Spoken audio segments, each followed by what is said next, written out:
menjalani hari-hari hidup anugerah-Mu. Sangatlah tepat jikalau kami menjalaninya sesuai dengan apa yang Tuhan inginkan, karena melaluinya hidup kami dapat mempersaksikan cinta kasih Tuhan lewat perjalanan hidup yang Tuhan izinkan bagi setiap kami. Oleh sebab itu, ya Tuhan, saat ini kami akan membaca kebenaran firman-Mu. Roh Kudus menguasai setiap kami, sehingga dimampukan mengerti, memampukan hamba-Mu ini menyampaikan kehendak dari Engkau saja. Berfirmanlah ya Allah, kami siap untuk mendengarkannya. Kami berdoa dalam nama Tuhan Yesus Kristus, Sang Firman yang hidup. Amin.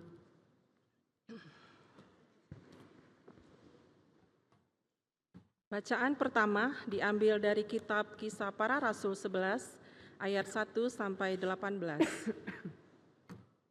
Kisah Para Rasul 11 ayat 1 sampai 18.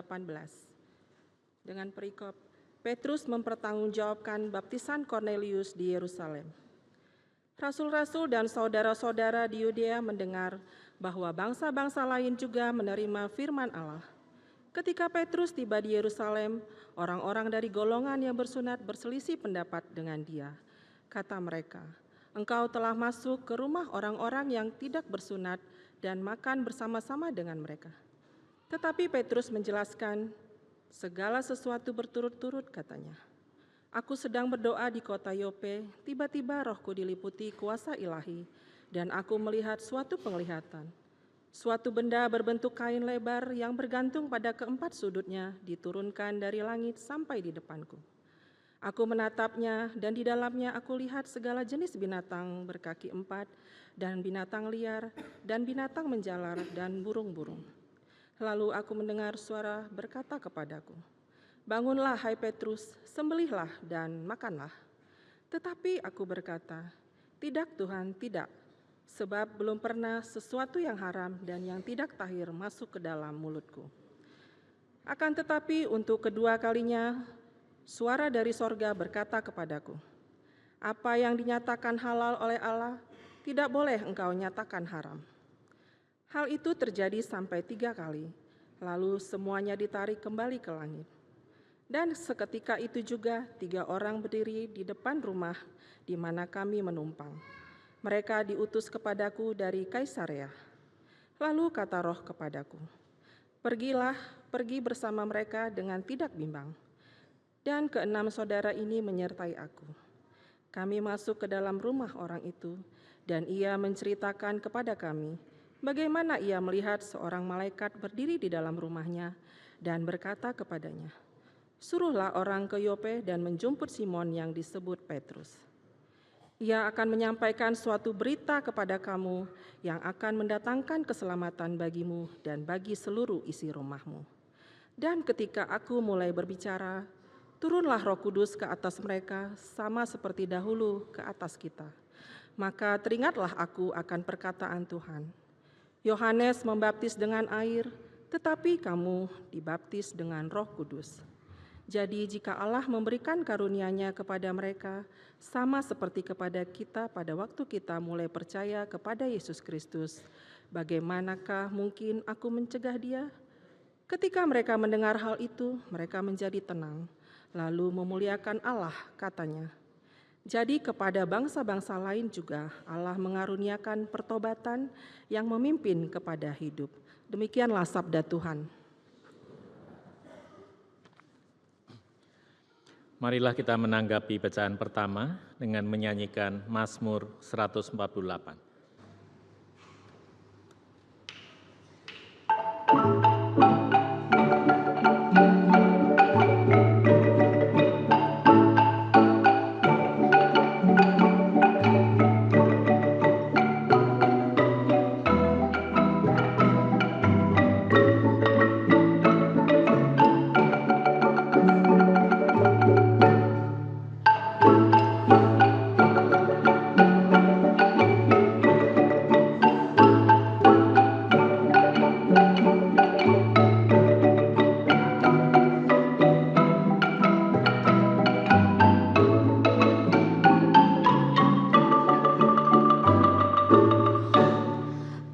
Baiklah semuanya memuji Tuhan, sebab Dia memberi perintah semua tercipta.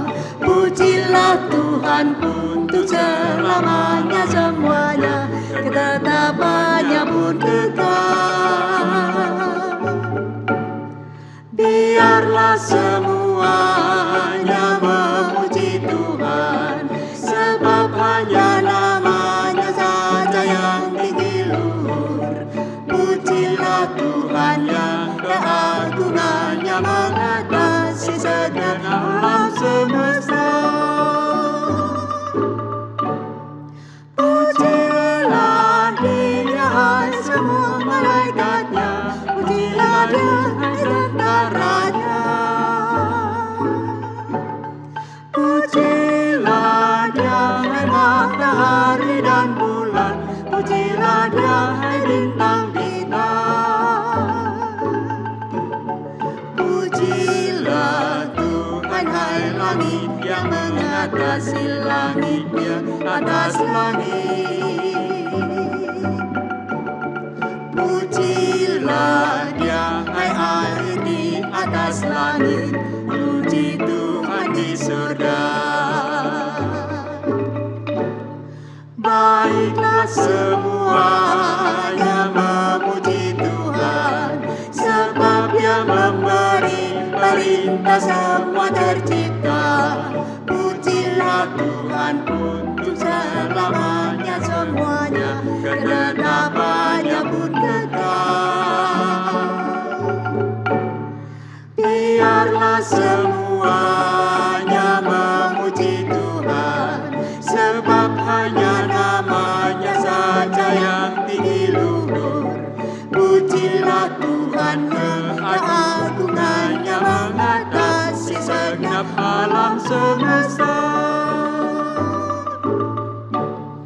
Pujilah Tuhan hai ular-ular naga dan segenap samudra raya.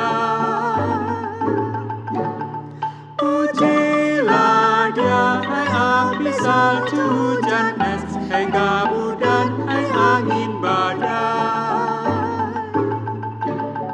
Pujilah Tuhan hai binatang yang liar, melata dan segala hewan. Pujilah Dia hai burung-burung yang terbang, puji Tuhan di bumi. Baiklah semuanya memuji Tuhan, sebab Dia memberi perintah semua tercipta. Pujilah Tuhan untuk selamanya semuanya, ketetapannya pun kekal. Biarlah semuanya memuji Tuhan, sebab hanya namanya saja yang tinggi luhur. Pujilah Tuhan yang keagungannya mengatasi segenap alam semesta. Pujilah Tuhan hai raja-raja bumi, pujilah Dia hai bangsa-bangsa. Pujilah Tuhan wahai para pembesar, wahai pemerintah di dunia. Pujilah Tuhan wahai para teruna, hai anak darah-darah. Hai orang tua dan anak-anak muda, puji Tuhan di bumi. Baiklah semuanya memuji Tuhan, sebab Dia memberi perintah semua tercipta. Pujilah Tuhan untuk selamanya semuanya, ketetapannya pun kekal. Biarlah semuanya memuji Tuhan,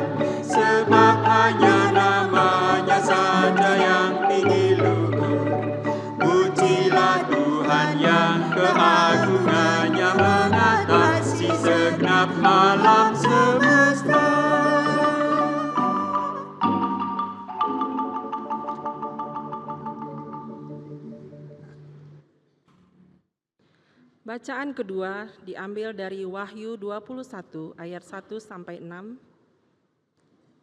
Wahyu 21 ayat 1 sampai 6. Dengan perikop, langit yang baru dan bumi yang baru. Lalu aku melihat langit yang baru dan bumi yang baru, sebab langit yang pertama dan bumi yang pertama telah berlalu, dan laut pun tidak ada lagi. Dan aku melihat kota yang kudus, Yerusalem yang baru, turun dari sorga, dari Allah yang berhias bagaikan pengantin perempuan yang berdandan untuk suaminya. Lalu aku mendengar suara yang menyaring dari tahta itu berkata, "Lihatlah, kemah Allah ada di tengah-tengah manusia, dan ia akan diam bersama-sama dengan mereka. Mereka akan menjadi umat-Nya, dan ia akan menjadi Allah mereka. Dan ia akan menghapus segala air mata dari mata mereka, dan maut tidak akan ada lagi. Tidak akan ada lagi perkabungan, atau ratap tangis, atau duka cita, sebab segala sesuatu yang lama itu telah berlalu." Ia yang duduk di atas tahta itu berkata, "Lihatlah, aku menjadikan segala sesuatu baru." Dan firman-Nya, "Tuliskanlah, karena segala perkataan ini adalah tepat dan benar." Firman-Nya lagi kepadaku, "Semuanya telah terjadi. Aku adalah Alfa dan Omega, yang awal dan yang akhir. Orang yang haus akan kuberi minum dengan cuma-cuma dari mata air kehidupan." Demikianlah sabda Tuhan. Bacaan ketiga, mari bangkit berdiri.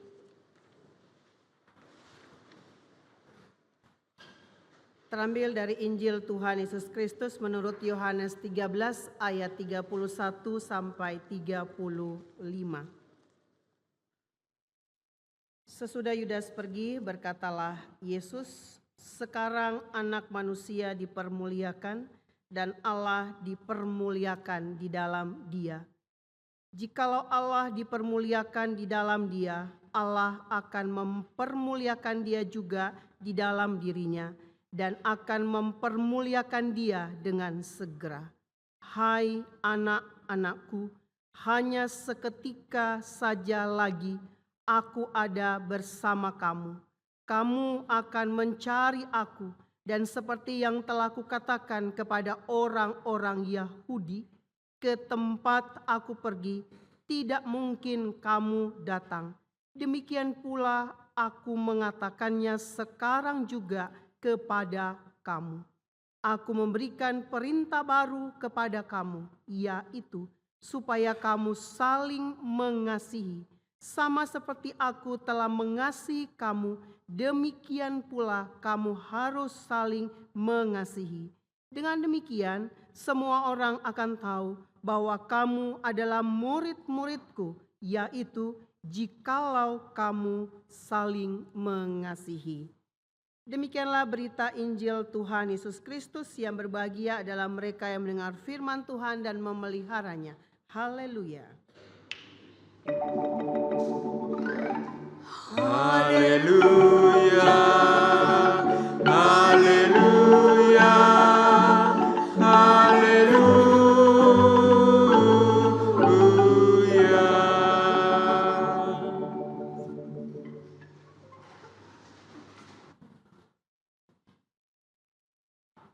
Selamat pagi jemaat Tuhan yang terkasih.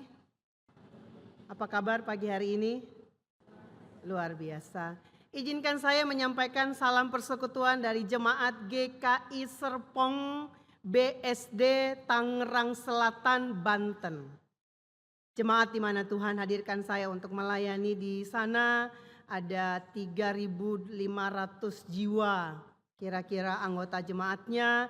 Dan kalau kebaktian kami 4 kali, jam 6, 8, 10, 30, dan jam 5 sore, sekitar 2.100, 2.200 di keempat kebaktian. Tidak sama dengan sekolah minggu ya, kalau sekolah minggu sekitar 500 anak yang hadir. Dan sekolah minggu diadakan setiap jam kebaktian. Dan jemaat kami nanti bulan Juni akan 25 tahun. Nah, jemaat ini mungkin lebih daripada itu. Dan bagaimana karya Tuhan yang sangat luar biasa, teristimewa pada hari ini ketika kita boleh diperjumpakan dalam sebuah pertukaran pelayan dalam rangka reklasisasi yang sudah bertahun-tahun didengung-dengungkan dan diupayakan untuk boleh SDM itu tersebar, pembagian dalam klasis boleh baik adanya, dan hari ini wujudnya adalah pertukaran pelayan. Saya senang, saya bahagia untuk anugerah kesempatan yang Tuhan berikan berjumpa dengan Bapak Ibu sekalian. Semoga rasa yang sama juga ada pada Bapak Ibu dalam perjumpaan ini. Hidup ibarat sebuah kapal. Hidup ibarat sebuah kapal. Pengandaiannya demikian, sehingga kita menerjemahkannya, landasan kapal itu adalah kepercayaan. Dayung kirinya kejujuran, dayung kanan kerja keras. Agama sebagai kompas, petunjuk yang ada, layar kekuatan. Tuhan adalah pelita terang, ombak, angin, masalah, pergumulan, tantangan demi tantangan yang ada dalam kehidupan setiap kita. Ikan adalah harta dan kasih. Hidup ibarat sebuah kapal. Dan ketika kapal itu mulai berjalan, terus ada dalam sebuah perairan, sebuah jalan yang sungguh luar biasa yang diizinkan. Ada banyak sekali badai, ada banyak sekali pergumulan yang kira-kira membuat goyah, membuat kapal itu terus goyah. Tetapi ketika landasannya kuat, tidak ada air yang masuk kira-kira lewat lubang-lubang landasan itu, yang menjadi kepercayaan setiap orang. Tapi ketika kita membiarkan di dalam sebuah perjalanan itu, landasannya bocor, masuklah sesuatu ke dalam kapal itu, lalu kemudian menggerogoti kita sedikit demi sedikit, sedikit demi sedikit, dan akhirnya kebocorannya sangat luar biasa adanya. Dan ketika dia terus berlayar, saudaraku, kita berusaha untuk mendayung. Dan dayung yang sungguh luar biasa adalah dayung kejujuran. Tapi terkadang ketika realitanya berbicara, bertemu dengan orang-orang yang gak jujur. Bertemu dengan kondisi keadaan orang yang doyannya koruptor, korupsi, doyannya untuk menang sendiri. Lalu bagaimana dayung ini akan terus aku pakai? Mungkin penuh dengan pertanyaan dan godaan-godaan untuk menggantinya. Ketika dayung kanan pun terus terayun di sana, kita ingin kerja keras dalam berbagai macam hal yang dilakukan. Tapi ketika melihat, luar biasa capeknya, ya hasilnya juga begini-begini saja. Lirik sana, orang itu gak terlalu kerja keras tapi luar biasa hidupnya. Lihat ke kanan, juga biasa-biasa saja, gak kerja keras. Hidupnya juga oke, ya sudahlah saya gak usah kerja keras kira-kira. Ada godaan untuk menggantikannya. Tapi ketika kita terus berjalan, badai terus ada, kita ingin mengibarkan layarnya, kekuatan. Supaya apa? Kapal ini tidak terhanyut, kapal ini tidak menjadi rusak, dan kita ingin terus ada dan pelita Tuhan. Dan ketika badai sudah luar biasa, kita bertanya kita di mana sekarang? Pakai kompasnya. Kompas untuk melihat di mana saya sekarang berpijaknya, di mana saya sekarang beradanya, sehingga kompasnya itu membantu saya menemukan apa yang patut saya lakukan dalam kondisi yang demikian. Tawarannya ada. Mau sesuai ukuran dunia atau ukurannya Tuhan? Mau sesuai dengan yang menyenangkan manusia atau yang menyenangkan Tuhan? Dan pelita terus menyala. Atau mungkin pelita itu sudah semakin hari semakin ingin meredup. Bersamaan dengan masalah itu tidak pernah berhenti dalam kehidupan ini. Dan pelita itu semakin kecil mungkin. Dalam kondisi demikian, saudara.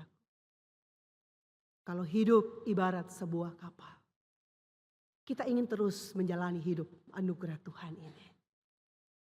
Dengan landasannya yang jelas, dengan dayungnya yang jelas, dengan kompasnya yang jelas, dengan pelitanya yang terus menyala, dengan layar yang terus berkembang. Apapun tantangannya, apapun badainya, apapun pergumulannya. Karena kita ingin mencari harta dan kasih di dalam hidup ini ibarat ikan itu. Sehingga jemaat Tuhan yang terkasih, tema kita hari ini mau menjawabnya. Kasih Allah, kekuatan yang baru bagi komunitas yang baru.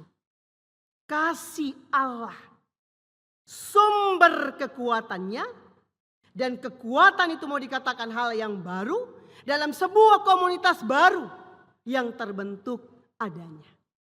Sehingga kita mulai dengan hal yang pertama, saudaraku. Yang pertama mau dikatakan adalah tembok runtuh, persekutuan utuh. Pembacaan Kisah Para Rasul 11 ayat 1 sampai ayat 18 dilatar belakangi dengan sebuah realita kehidupan yang telah dilewati oleh seorang Petrus dengan para rasul yang lain tentang kisah Kornelius dan keluarganya telah menerima baptisan. Siapa mereka? Mereka bukan orang-orang golongan Yahudi. Mereka bukan orang-orang golongan bersunat. Mereka bukan orang-orang golongan yang diselamatkan. Dan larangan yang sangat tegas. Tidak boleh bergaul dengan mereka. Tidak boleh berbicara dengan mereka. Masuk ke rumah mereka tidak boleh. Makan duduk semeja dengan mereka pun tidak boleh. Haram hukumnya. Sama sekali tidak boleh. Apapun yang terjadi. Dan itulah yang sungguh-sungguh kental di dalam kehidupan umat saat itu. Temboknya luar biasa tinggi. Temboknya luar biasa tebal yang memisahkan mereka. Aku orang bersunat, kamu bukan. Aku orang yang diselamatkan, kamu bukan. Aku golongan yang terhebat, kamu orang kecil. Aku orang yang terpandang, kamu orang yang disingkirkan. Aku orang yang paling hebat, kamu ya apalah kamu. Sangat tinggi, sangat tebal tembok yang telah membentuk mereka. Tembok yang telah mewarnai kehidupan mereka. Lalu bagaimana kira-kira tembok itu bisa runtuh? Bagaimana tembok itu bisa hancur? Semua karena kasih Tuhan. Semua karena kasih Allah di dalam hidup ini. Petrus dalam pasal 10, aku tahu sekarang Allah tidak membedakan. Semua orang yang datang dan melakukan kebenarannya itu punya hak diampuni dan diterima. Ketika Allah yang penuh kasih itu datang, memberikan sebuah kebenaran dan penegasan, baru tembok itu runtuh. Lalu bagaimana menjawab apa yang menjadi pergumulan saat itu? Apakah akan didiamkan saja pergumulan itu? Konflik itu didiamkan saja, dibiarkan begitu saja tanpa ada sesuatu yang dikatakan? Petrus memilih tampil untuk menjelaskan kenapa dan bagaimana dia sampai melakukan akan hal itu. Karena bagi seorang Petrus, persekutuan utuh itulah perjuangannya. Dan Petrus mulai menjelaskan, saudaraku, bagaimana penglihatan ilahi itu dia dinyatakan. Bagaimana dia berproses menerima apa yang dikatakan oleh Allah. Bagaimana akhirnya terjadi Allah bertindak di dalam karyanya yang sangat luar biasa, yang tidak membedakan siapapun juga di dalam hidup ini. Dan ketika seorang Petrus menjelaskan, memberikan penjelasan dalam penuh hikmat, kerendahan hati, tidak dengan emosional, tidak dengan membela diri, Tetapi pilihannya adalah mengutamakan dan mendorong ini loh kebenaran yang daripada Tuhan. Sehingga ketika kebenaran daripada Tuhan yang disodorkan, maka persekutuan utuh itu tetap ada. Sehingga itulah juga yang menyemangati saudara dan saya. Ketika akan menjalani hari-hari kehidupan ini, kita berhadapan dengan berbagai macam situasi. Bukan hanya situasi pribadi kita, mungkin keadaan-keadaan dalam persekutuan. Mari yang kita pakai adalah KTP, kasih tanpa perbedaan. Siapapun engkau, mari. Siapapun dirimu, mari bersama-sama. Saudara-saudara bisa lihat kiri dan kanan, kenal tidak? Mau kita kenalan sama-sama yang kiri dan kanan? Boleh ya? Kita nyanyi satu lagu. Ku kasihi kau dengan kasih Tuhan. Mari nyanyi sama-sama. Ku kasihi kau dengan kasih Tuhan. Ku lihat di wajahmu kemuliaan Raja. Ku kasihi kau dengan kasih Tuhan. Terima kasih saudara sudah lihat wajah saya nih. Nah, boleh tidak saya minta kita nyanyi sekali lagi, lihat wajah kiri dan kanan, boleh? Kita nyanyi ya. Ku kasih kau dengan kasih Tuhan. Kita lihat yang kanan itu siapa? Suami saya tadi pagi saya marah sama dia. Istri saya tadi pagi telat bangun. Tapi ku kasih kau dengan kasih Tuhan. Anak saya. Teman. Gitu kira-kira ya. Kita alami sukacita bahwa kasih Tuhan sungguh luar biasa. Ya, kiri dan kanan kita boleh lihat. Ku kasih kau dengan kasih Tuhan. Ku kasihi kau dengan kasih Tuhan. Beri senyumannya loh yang termanis. Ku lihat di wajahmu kemuliaan Raja. Ku kasihi kau dengan kasih Tuhan. Kasih tanpa perbedaan. Sehingga ketika itu ada menunjukkan bahwa saling mengasihi, standarnya menjadi muridnya. Kalau saya mengatakan bahwa saya adalah murid Kristus, maka nggak ada pilihan lain. Bahwa saya harus saling mengasihi. Dan ini dikatakan bahwa ini perintah baru.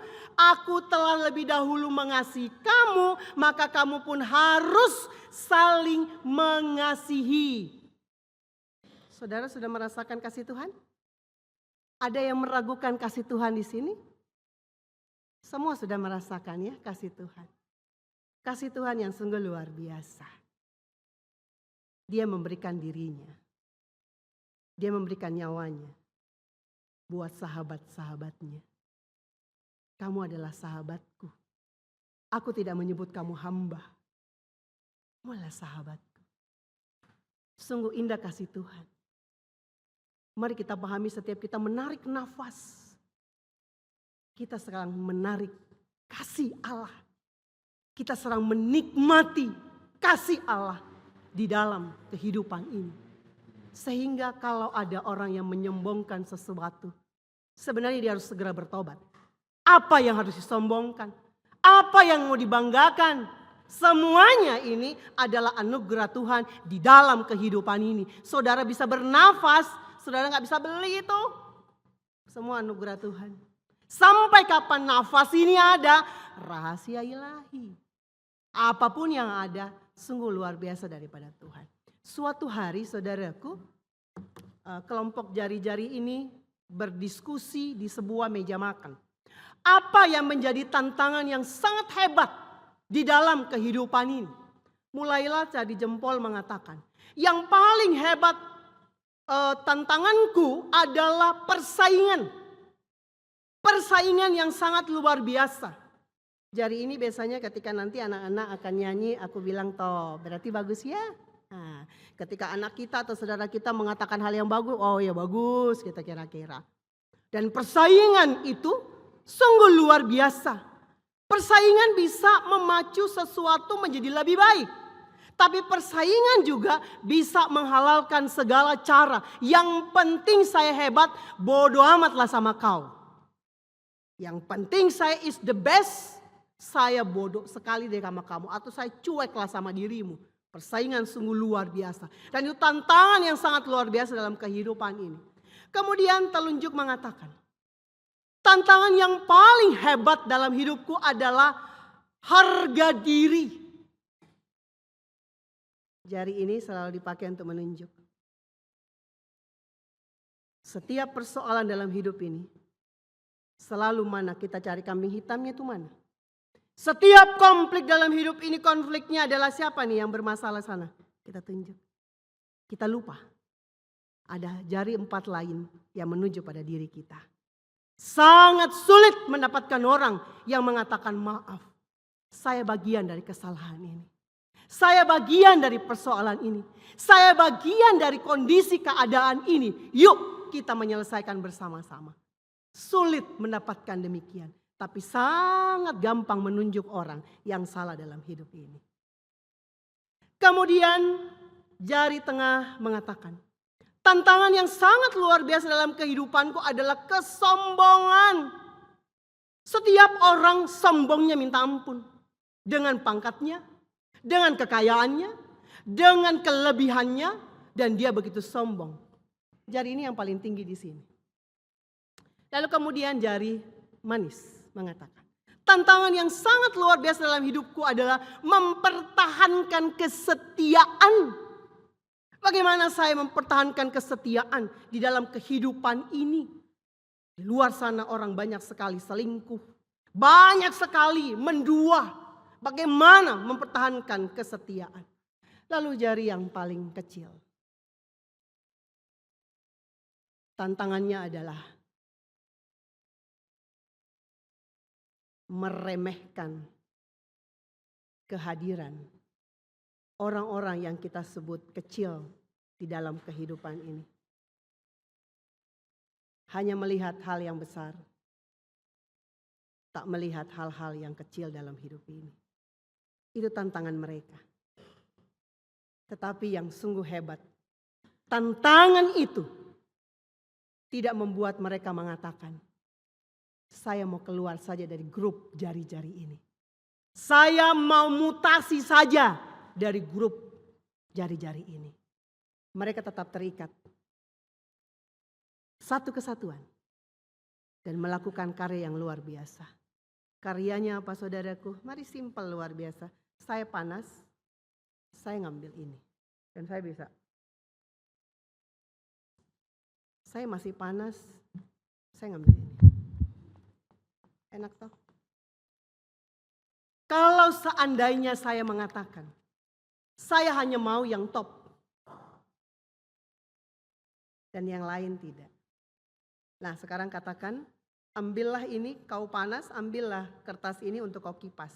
Bisa? Ada yang bisa sini? Adik-adik bisa? Cuma ini doang nih. Gak bisa ya? Atau mungkin yang paling tinggi lah, sombong kali aku ya kira-kira. Coba pakai ini untuk ngambil. Juga gak bisa. Tapi ketika ini sama-sama. Luar biasa. Itulah menerjemahkan saling. Tidak menuntut. Tidak menunjuk. Tidak untuk mengharapkan orang lain lebih dulu, tetapi bersama-sama melakukan ini. Tidak mengatakan, kau dulu lah baru aku. Enggak. Tetapi bersama-sama melakukan. Enak loh saudara begini. Sungguh indah saling mengasihi itu ketika bersama-sama. Sungguh indah saling mengasihi dan itu dikatakan standarnya kita sebagai murid-murid Tuhan. Dan kita akan terus melakukan itu. Karena apa saudaraku? Kita mau semakin dekat dengan Tuhan. Kedamaian, keintiman itu diperbaharui di dalam Tuhan. Langit baru, bumi baru diperbaharui oleh Allah yang maha kuasa. Tidak ada ratap tangis, tidak ada kesusahan. Dan semuanya diperbaharui oleh Tuhan. Sehingga dengan demikian Setiap kita patut untuk menyadari, untuk kita mendekatkan diri kepada Tuhan, untuk kita sungguh-sungguh dekat pada Tuhan di dalam kehidupan ini. Kalau tidak, kita akan gagal. Karena kasih Allah itulah yang kita butuhkan. Tuntunan Allah itulah yang kita butuhkan. Ia Alfa dan Omega, yang awal dan yang akhir di dalam kehidupan ini. Sehingga kita ingin terus dekat dengannya. Ingin terus menghampirinya di dalam kehidupan ini. Dan pakailah SIM saudara. Semakin intim mengasihi.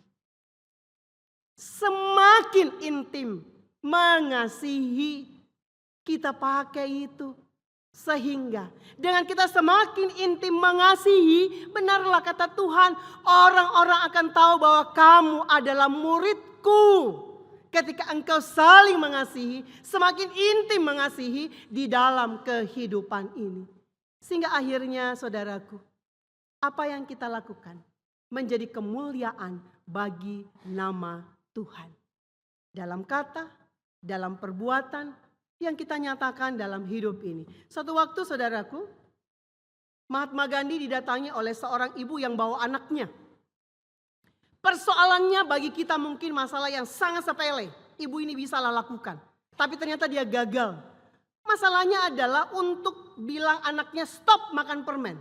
Dia sudah melakukannya bertahun-tahun, puluhan kali, ratusan kali. Tapi anaknya ini gak bertobat-tobat atau tidak berubah-berubah juga. Lalu dia tahu Mahatma Gandhi ini katakan sesuatu, pasti seseorang akan berubah. Itu pegangan ibu ini. Dan ketika dibawa satu waktu, lalu dia menyampaikan keinginan dia, tolonglah nasihatin anak saya supaya dia berhenti makan permen. Lalu kemudian ketika Mahatma Gandhi melihat, dia mengatakan begini, Bu, pulang ya, minggu depan baru datang lagi kepada saya. Tanpa ngoceh, tanpa tanya kenapa saya harus pulang sekarang saja, ibu itu dan anaknya pulang. Kemudian ketika minggu berikutnya, anak itu datang bersama ibunya. Dan ketika bertemu dengan Mahatma Gandhi, maka Mahatma Gandhi mengatakan begini, Nak, berhenti makan permen ya mulai dari sekarang. Anak itu langsung mengatakan, ya. Ibu, anaknya sudah berjanji, sekarang ibu silakan pulang. Ketika 3 langkah pulang, ibu itu agak kaget. Untuk nungguin kata itu, saya harus tunggu 1 minggu. Lama sekali. Dia balik lagi kepada Mahatma Gandhi. Dan dia bertanya, untuk nunggu kata Bapak tadi itu, kenapa harus saya 1 minggu nunggunya? Mahatma Gandhi mengatakan begini saudaraku, simple luar biasa. Dia mengatakan begini, minggu lalu pas berhadapan dengan ibu dan anak ibu, saya masih makan permen. Ini kata Mahatma Gandhi. Minggu lalu saya masih kantongin permen. Minggu lalu di rumah itu masih banyak stok permen. Selama 1 minggu saya berjuang. Tidak makan permen, tidak mengantongi permen, dan tidak menstok permen di rumah saya. Sehingga hari ini ketika bertemu dengan anak ibu, saya bisa mengatakan, stop makan permen ya. Dan anak ibu mengatakan, ya. Saudaraku, hal yang sangat simpel ya. Sangat simpel. Dan dikatakan bahwa itulah integritasnya hidup kita. Apa yang saya katakan, apa yang akan saya perbuat itu sejalan. Sehingga apa yang sungguh-sungguh menjadi perubahan bagi orang, bukan hanya orang itu. Tapi saya pun lebih dahulu berubah di dalam hidup ini. Saya memahami, saya bukan hanya lip service. Tetapi saya melakukan, menjiwainya, menjadikan sesuatu yang sangat berarti bagi saya. Sehingga ketika saya menyampaikannya, itu akhirnya membawa dampak yang positif. Setiap saudara dan saya, mari lanjutkan perjalanan hidup ini. Kasih Tuhan menyertai setiap kita. Mari kita optimalkan segala sesuatunya. Untuk apa? Untuk saling mengasihi. Karena Allah lebih dahulu sudah mengasihi kita. Dan dengan kasih itu, menjadi kesaksian bagi kemuliaan nama Tuhan. Dan itulah pujian kita lewat kata, lewat perbuatan yang kita lakukan. Lanjutkanlah pelayaran kehidupan ini. Biarlah kepercayaan landasan itu tidak akan bocor karena kasih Tuhan. Biarlah dayung kirinya kejujuran, dayung kanannya kerja keras tidak akan tergantikan karena kasih Tuhan yang menuntun. Biarlah kekuatan layar itu terus mengembang. Biarlah kompas agama, pegangan yang kuat tidak akan tergantikan karena kasih Allah yang menuntun saya. Dan biarlah pelita itu Tuhan tetap ada karena kasihnya mengalir terus dalam kehidupan saya. Badai belum menggoncang saya, silakan menggoncangnya. Tetapi saya akan terus mencari harta sorgawi dalam relasi, dalam hubungan, dan terwujud dengan kasih Tuhan yang sungguh mewarnai kehidupan ini. Selamat berjuang jemaat Tuhan. Tuhan Yesus Sang Sumber Kasih memberkati setiap kita. Amin.